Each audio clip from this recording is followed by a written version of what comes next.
بیایم برگردیم به قرن 15، دوره‌ای که قدرت معمولاً با زور شمشیر به دست می اومد. اما واقعاً تو اون دوران تنها راه ساختن یه امپراتوری پایدار جنگ بود؟ خب در حالی که همه شمشیر می‌زدن، حاکمان ترکمان یه مسیر کاملاً متفاوت رو انتخاب کردن. اولین نفر جهانشاه قره‌قیونلو بود، کسی که به جای سلاح از کلمات استفاده کرد. ابزارهای دیپلماتیکش هم واقعاً خاص بودن، یه جورایی نماد ارزش و احترام متقابل.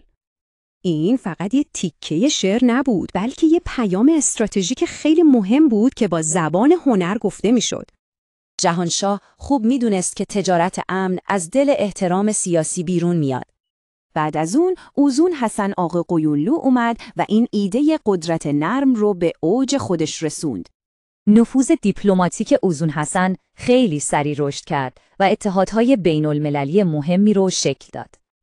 این توافق یه معامله کاملاً دو سربرد بود. هر دو طرف به چیزی که می‌خواستن رسیدن. استراتژی هوشمندانش دیپلماسی و تجارت رو به دو لبه یه شمشیر قدرتمند تبدیل کرد. به این میگن قدرت نرم. هنری که ترکمان‌ها قرن‌ها قبل از اینکه حتی اسمی داشته باشه استادش بودن.